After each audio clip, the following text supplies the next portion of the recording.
Update చేసి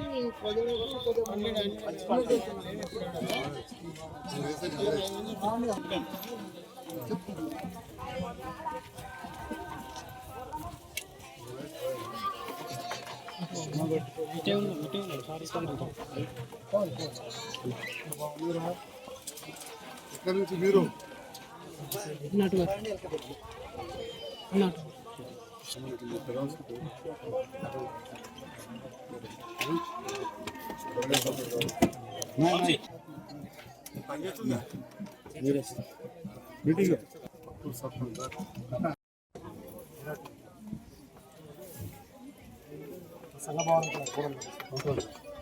సంఘభావానికి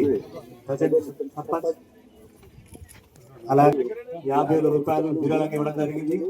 వారు సన్మానించడం కోరుతున్నాం.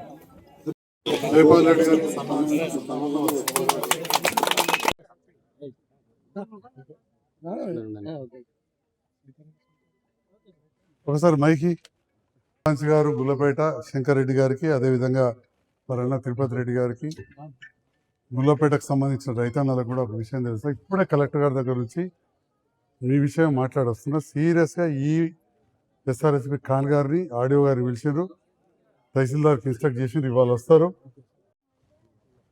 గుల్లపేట గ్రామ సర్పంచ్ అన్నగారైనటువంటి పడిగల తిరుపతి రెడ్డి మన ఈ గుడి డెవలప్మెంట్ కొరకు ఒక 50,000 రూపాయలు విరాళంగా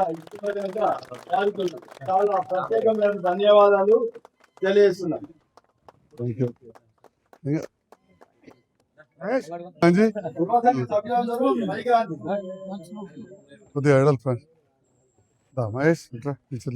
గౌరవనీయులు మన సంజయ్ అన్న గారు 2 లక్షల రూపాయలు పెట్టి ఇక్కడికి పైప్ లైన్ వేయడం కూడా జరిగింది. అదే వాటర్ ఇప్పుడు మనకు ట్యాప్ వాటర్ వస్తున్నది.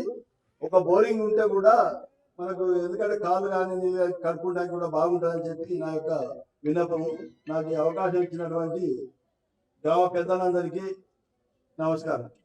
గ్రామంలో బిరే పండుగ సందర్భంలో ఆహ్వానించి స్వాగతించిన మా కుటుంబ సంఘ అధ్యక్షులు మహేష్ గారు, వారి సంఘ పెద్దలకు, అక్క చెల్లెలకు, గ్రామ సర్పంచ్ గారికి, ఉప సర్పంచ్ గారికి, వార్డు మెంబర్లకు, మాజీ సర్పంచ్లకు, మాజీ ఎంపీటీసీలకు, పెద్దలు, మిత్రులు, మార్కెట్ కమిటీ చైర్మన్ గడ్డం నారాయణ రెడ్డి గారికి, గ్రామ వివిధ కుల సంఘాల పెద్దలకు, వివిధ గ్రామాల నుంచి వచ్చిన నాయకులకు, పిఎస్సి చైర్మన్ సందీప్ రావు గారికి, బాలముకుందం గారికి, ఇంకా చాలామంది జగిత్యాల పట్టణం అక్కడి నుంచి వచ్చిన కుటుంబ బాంధవులందరూ కూడా పేరు పేరున నమస్కారం. ముఖ్యంగా ఈ పండుగను ఆచరించుకుంటున్న మా కుటుంబ సోదర కుటుంబాలందరికీ కూడా పండుగ శుభాకాంక్షలు తెలియజేస్తున్నాం. ఇప్పటికి కూడా మన సనాతన ఆచారం పోకుండా, మన హిందూ ధర్మాన్ని విస్మరించకుండా గొల్ల కురుమలు పండుగలు చాలా గొప్పగా జరుపుకుంటున్నారు. ఈరోజు ఇక్కడ చూస్తే మా కురుమన్నలు ఆ అక్క చెల్లెళ్ళు కుటుంబ సమేతంగా వచ్చి నాగెల్లి పట్నాలు వేసుకుంటూ ఈరోజు ఇక్కడ పండుగ జరుపుకుంటున్న సందర్భంలో మమ్మల్ని ఆహ్వానించారు. మరి ఈ పండుగ సందర్భంలో ఎంత భక్తి శ్రద్ధలతో ఉంటారనేది కూడా మనందరం కూడా చూస్తూ ఉన్నాం.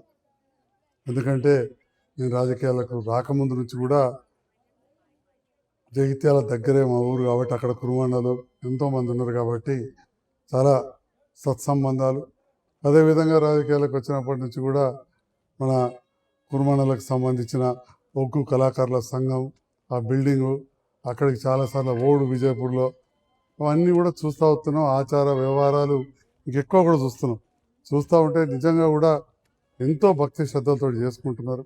తప్పకుండా మన ఆచార వ్యవహారాలను మనం మర్చిపోవద్దు. నేను చాలాసార్లు చెప్తుంటా, మన సంస్కృతి మనమే కాపాడుకోవాలి, ఇంకోటి ఒవ్వడు కాపాడు. మన ఆచారాలు వెనకటికెళ్ళి ఉన్నాయి, మనమే కాపాడాలి. అయితే దీంట్లో ఒకటి ఏంటంటే జర పరేషాన్ ఏమవుతున్నాయంటే ఉన్నోళ్ళు లేనోళ్ళు జర తేడా అయ్యి అందరూ ఒక్క తిరిగి వ్యాపారకు లేనోళ్ళు జర ఇబ్బంది పడుతున్నారు.